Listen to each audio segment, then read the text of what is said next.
Hey guys, Vicky and I are out looking for some owls, and we found a barred owl.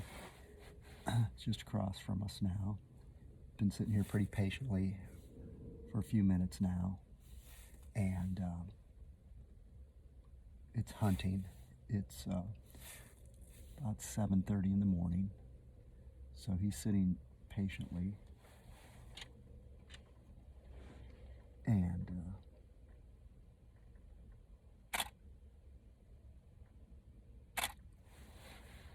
a lot of people have asked us to, there he is there, have asked us to make a video on some of our barred owl adventures. So that's what we're doing, is putting one together here. We're at a conservation area here in Missouri that we like to come to, and it's got a really good population of barred owls. So this morning we've seen how many, Vicky? Three. This third one has been the most patient, and you know, we are probably less than 30 yards, 25 yards from them, and we're obviously shooting from inside our vehicle. We like to keep a good distance between us and the owls. We're fortunate that we do come across a lot of owls. So anyway, we'll put some pictures in with this video. The one thing that I think, well, a lot of people message us on, you know, how do we find so many owls? You know, how can we help them find owls? And you know, barred owls primarily are a night hunter, but we usually go out, you know, right as the sun's coming up, or about 2 hours before it's going down, and they're out still hunting or beginning to hunt in the evening.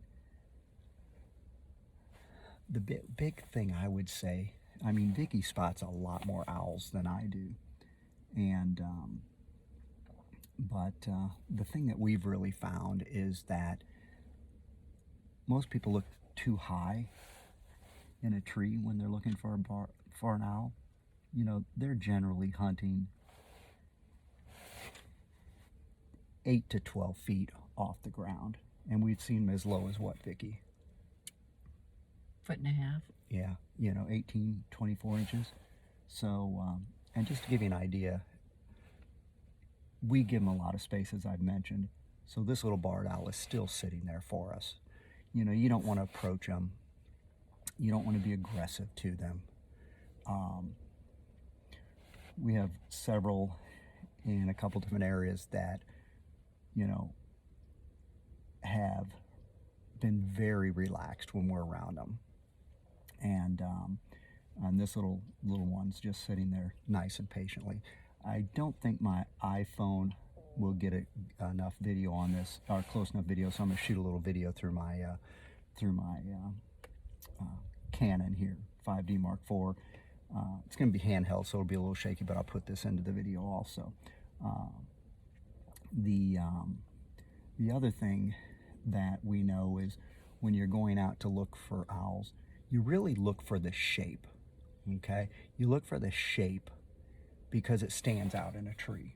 Mm-hmm. Little dome shape is what you're really looking for. And I'm going to start the video here.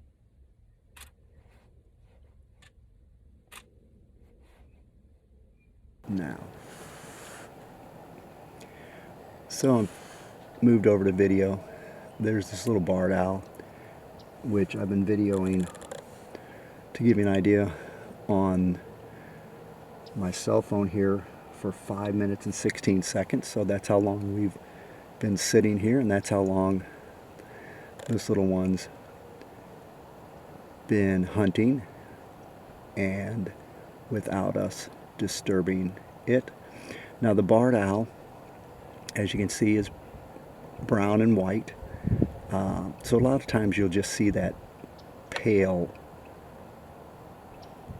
feather pattern up in a tree, and a lot of times if the sun's just coming out, you'll see that, and that'll stand out pretty nicely for you. He's looking up in the air, probably watching out for the blue jays, which just like to aggravate these poor guys.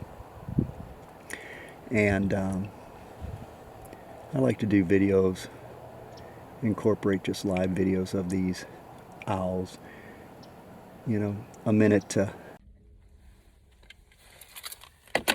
Okay, so we sat here about 45 minutes in total. And the barred owl finally went down and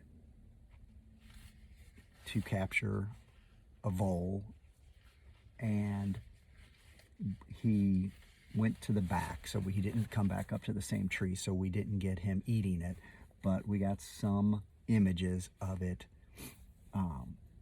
starting its takeoff to get the vole, which I think will be pretty good pictures. So we'll share those. So anyway, that was about 45 minutes sitting here observing the barred owl, which is fantastic. It's a privilege. Oh, absolutely. You know, to sit here and be able to watch that predator bird hunt. And we got some image of it closing its eyes as the sun was coming up and hitting it, so, and absorbing that warmth of the sun. So that was great. So again, we'll put some images up, and we're going to keep going this morning. We still have a lot of time to try to spot a few more. But you know, we were talking about how to find them, how to observe.